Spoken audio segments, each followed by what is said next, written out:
Introduce yourself. So my name is Tyler Scott Jackson. I'm a dancer, model, singer, rapper. I play a couple instruments. I'm a producer, and I'm an all-around entertainer. I'm from Trenton, New Jersey. Yeah. All right. Firstly, I want to get into what was your upbringing to develop all of those skills, and where were you around? I was around my family a lot. My family I grew up in the church. I went to Calvary Missionary Baptist Church. If you know, you know. You know what I'm saying? But I played the piano, I played the drums in there, and my dad was the minister of music, so it was just around me. So it was just around me. I don't know. Okay. So, what age would you say you got started?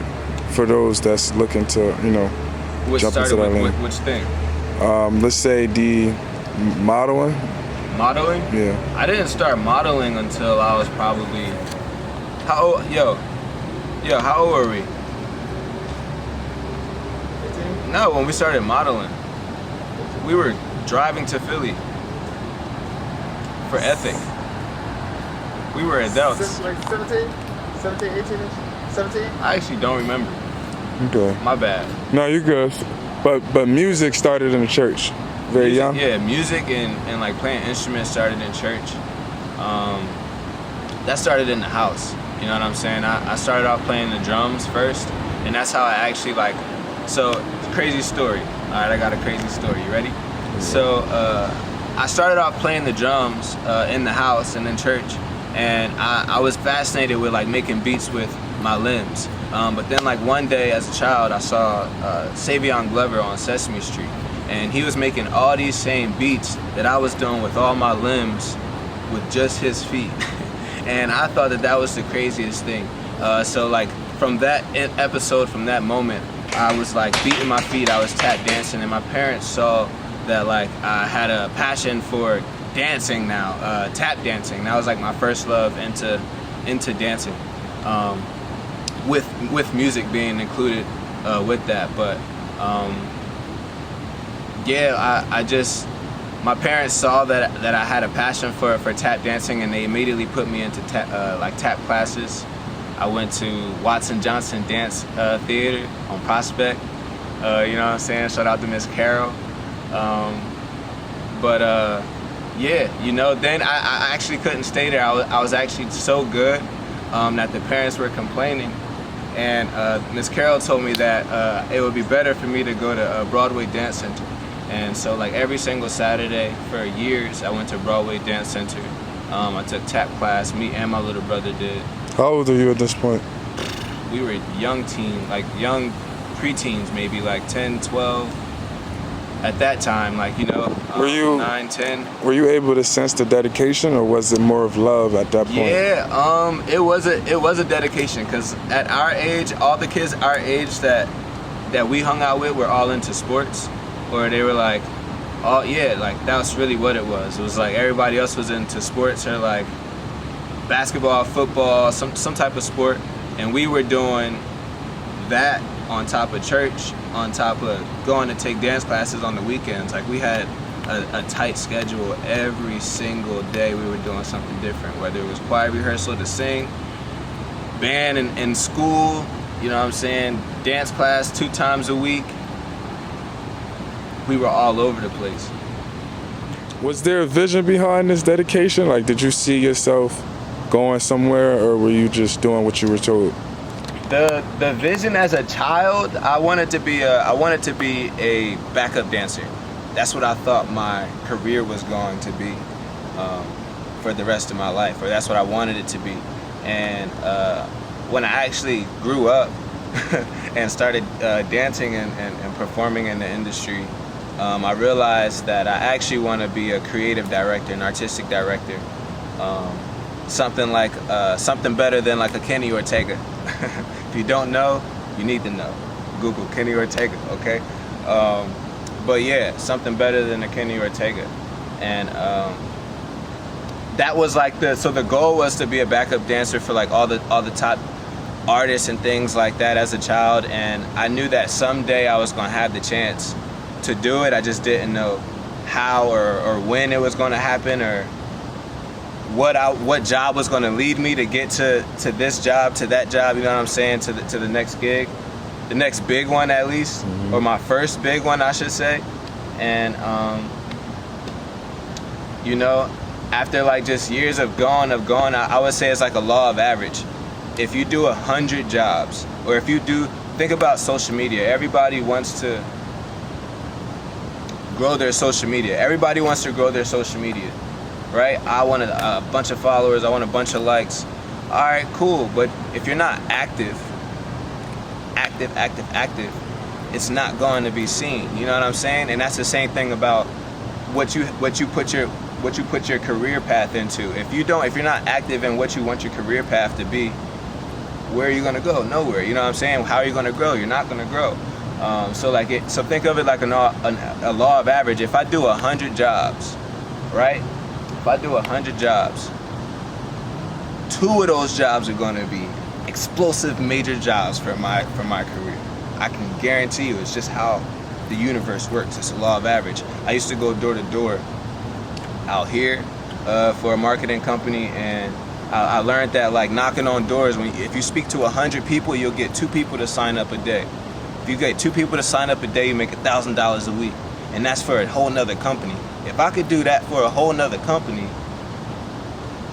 why would I not go out and have the same type of mindset? You know what I'm saying? For dancing, for modeling, you know what I'm saying? So that's like how I kind of translated my reality in working like a regular job and being consistent with my real passion, you know what I'm saying, for wanting to be in the industry, dancing and modeling and doing music and all the things that I'm doing now. This squirrel is super distracting. He's listening to the interview. No, that's game, bro. Like, you dropping straight game, man. So what was the first breakthrough from, leaving the job and really going 100% in? So the first breakthrough, I was working at Amazon. Shout out to Amazon Warehouse. They are supplying jobs to people that need them. And they're paying good out here right now. Shout out to Amazon. But I was working at Amazon, I think it was 2020, and I took a week off to go to LA for the first time with my best friend. And I hit up my cousin while I was out there. I knew the Grammys were coming up. I was like, yo, what's up? Like, is there anything that I could jump into? He was like, email this lady. So I emailed this lady. She was like, okay, like, what instrument? I told her, I'm like, hey, I was told to email you. She's like, okay, cool, whatever. What instrument do you play, violin or trumpet? And I'm like, oh man, like, I could play the violin, but I'm in LA. I don't have a violin out here. So I hit up my cousin. I'm like, yo, she's asking me like, what can I play like for an audition, and I don't have any instruments. He's like, nah, like just act like you're playing it for a video, like, and send it to her. So I'm like, all right, cool. So long story short, that's like a piece of it, but long story short, I sent this video of me pantomiming playing the violin to this lady that I had no idea who she was, and she responded to the video saying, congratulations, like, welcome to hers, like, Grammy performance, like, you'll be like a background performer, like, for her at the 2020 Grammy Awards. It was like mad crazy, and then like that also happened right after I got out of rehab, like just a few months after I got out of rehab. And like, it's just wild, like I said, when you stay consistent, when you stay like on your grind, when you stay focused, things happen. That like, it's power in the tongue, it's power in consistency. You know, it's a law of average, and you get blessed with things when you stay focused, bro. But I don't know.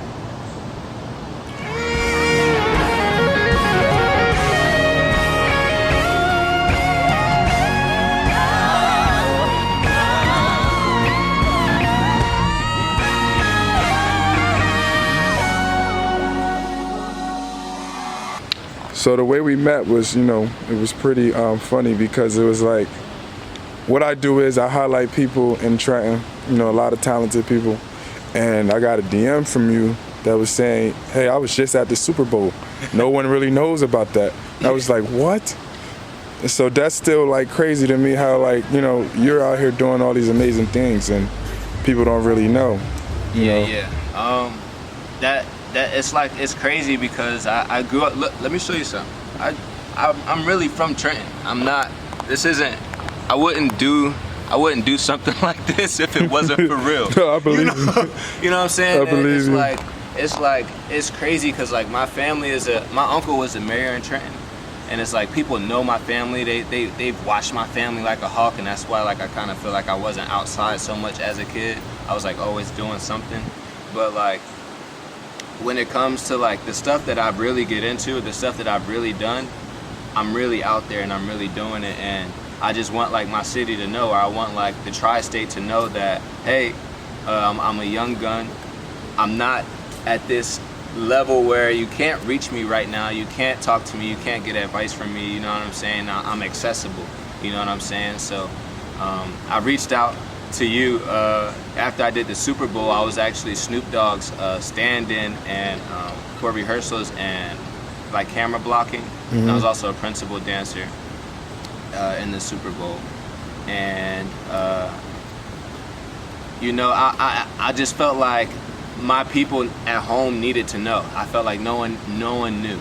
You know what I'm saying? So that's why I wanted to just say, hey, I'm from Trenton and I'm doing big shit. You know? Can I curse? Yeah. All right, word. I'm from Trenton and I'm doing big shit. You know, holla at me. I'm accessible. I'm outside. We outside. Yes, sir. So like, no, that's big though. Like I think a lot of people were watching the Super Bowl, and if someone would have like even made a post or someone knew, it's like, hey, there's a Trent kid on stage, on the backstage. If anybody would have knew, it would have went viral. But I don't think the awareness was there enough, you know. So, but I also, from going through your page, there's people that do know. It's like a if you know, you know kind of thing, and they give you your props personally, but it's not as it should be. And that's the thing. Know? It's like the what do you call it? The insights on social media. I look at those, right? And it's like I get to see what cities and what towns or what states are checking in, are locking in. You know what I'm saying? Or what people say that are tap in. Right. Places that's tapping in. And my hometown is not tapping in, you know, and I'm not saying that anybody is hating or anything like that. It's just the lack of knowing each other. You know what I'm saying? That's all it really is. And that's the power in this platform, it's the power, man. Exactly. I'm gonna do my best to, you know, get this out there to the people, and also to the young people that want to be like you. You know what I mean? That want to reach those heights. So let's talk about your accolades so far. All right, so my first major job that like kind of broke me into the industry was the Grammy Awards in 2020. I was a violinist and a background performer for the singer Her. That kind of like opened up a lot of doors for me. From there, I did my first White Castle campaign, which was like it's like a 3-year buyout, like a 3-year campaign where like I was just gonna be working with White Castle. And from there, that was like a photo shoot that went from retail stores, so like I had posters inside the restaurants. I had digital stuff on their social medias and their commercials. Then I ended up doing 2 national social media campaigns with White Castle. This is all 2020 during the pandemic. This is all during the pandemic. This is a whole nother crazy topic, because like the pandemic was a ruining time for like a lot of people's careers. But the first pandemic, that 2020 year, was the best career of my entire life. That was the best year. That was the best career year of my entire life. I did the Grammys before the pandemic hit. Then when the pandemic hit, I booked the first White Castle job, which led to like 4 other White Castle jobs, a Maybelline commercial, which led into me like going to LA and doing the American Music Awards with Giveon and Cardi B. And then which led to me going on the Price is Right just for fun, and I won a bumper pool table on the Price is Right just because I was in LA. But from there I went straight to the Super Bowl. I worked on the Super Bowl for like probably like a month, before the show. And that was crazy, working with Snoop Dogg, working with Dre. You know, we knew that 50 was gonna be in the show. Nobody knew that. He was a surprise guest. Eminem, Mary J. Blige, Kendrick. Like, it was just a humbling experience to be like Snoop Dogg stand-in. That's a whole nother topic. Can we pause and just talk about that real quick? So like, all right, so being Snoop Dogg stand-in, this is what happens. I have to come in, I'm with the choreographer. The choreographer teaches me what Snoop Dogg has to do for his performance in the Super Bowl, right? So I'm with the choreographer, I'm learning what Snoop Dogg has to do. Now I'm in rehearsal doing what Snoop Dogg has to do as Snoop Dogg. So when Snoop Dogg comes into rehearsal, he has to watch my ass to see what he has to do. And like he'll watch it a few times, or like the artist will watch their stand-in a few times and be like, okay, like the artists are ready to go in and do what they have to do because they just watched their stand-in. You know what I'm saying? That's mind-blowing. That's like crazy to think, and it's like it's from the choreographer to the stand-in, from the stand-in to the artist, from the artist to the world. It's crazy how that's built. It's crazy how that's built, but that was like I said, it was a humbling experience to be able to do something like that. To learn how Dre and like Snoop Dogg's relationship is like working like in the show business. Translated into like how the stand-in, me, Snoop, and the Dre stand-in, I think his name was Valentine. It's just like, it's crazy. It's a crazy experience. It's real. It's like, it's wild. These are tears of joy. These are tears of struggle and sticking with it. Life ain't hard, bro. You just gotta stick with it and believe in yourself. Life ain't hard. You just gotta believe in yourself. And I believe in me and my family and my friends, and I love everyone.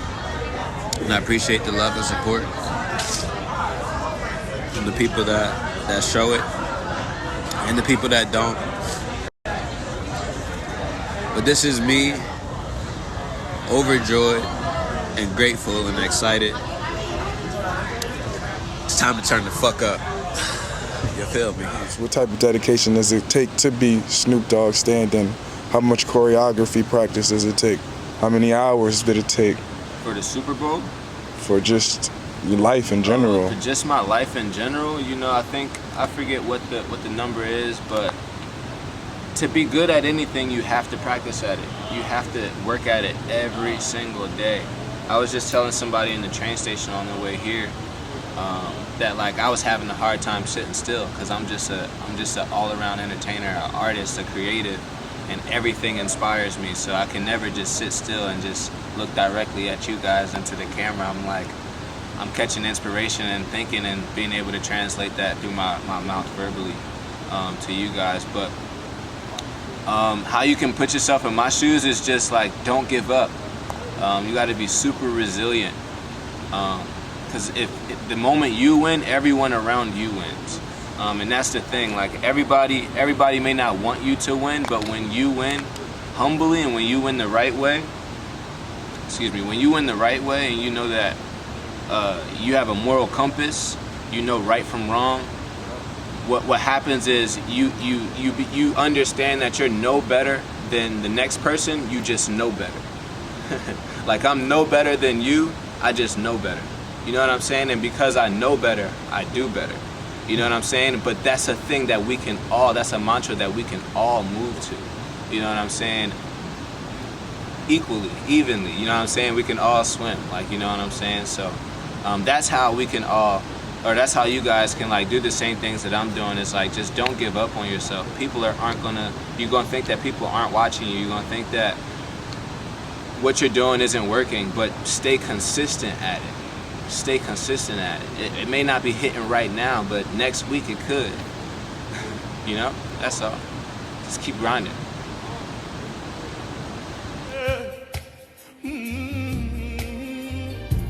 I'm foolishly patient.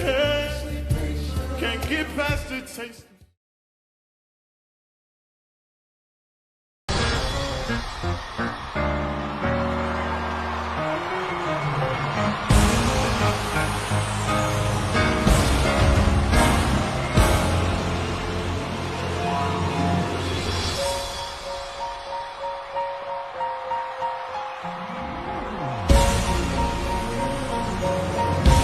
Yeah. So pretty much, like, I just want to say to the youth and to just people out there, especially in my city, that like,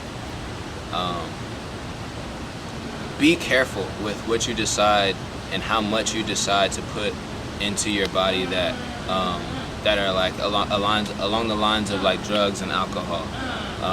Because when I first got signed to my first agency, Block Talent Agency, that same summer I got addicted to drugs.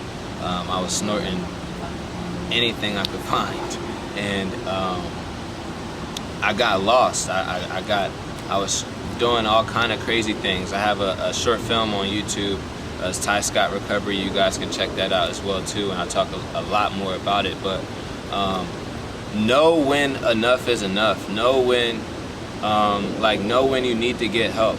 And I say that through experience. You know what I'm saying? Like for me, like I said, I had just got signed. I got addicted to drugs, and I had did DMT for the very first time. DMT is the strongest like psychedelic that you can do out right now. I did it and I loved it, and it scared me. The fact that I loved it scared me. I went home and I was like, I need to get my life together. You know, I had just got signed and I was like, I'm ruining my life. You know what I'm saying? Like, so I decided to go to rehab. I did an inpatient program. And I always tell people, this is like a message that I always tell people about my experience, is that you don't know addiction until you've been treated for it. So I say that from being a person that has gone through treatment, and then I also want to say that and give perspective to people that have not gone through treatment, is that you don't know really if you're even like have a problem until you actually go and you seek help to see if, you know, something is really like affecting you negatively. But yeah, the message with that is just to say, like, just be careful, you know? Just be careful. I still got love for the streets, reppin' 213. Still the beats bang, still doing my thing. Since I left, ain't too much change. I'm representing for them gangsters all across the world. And still hitting them corners in them lolos, girl. and still taking my time to perfect the beat.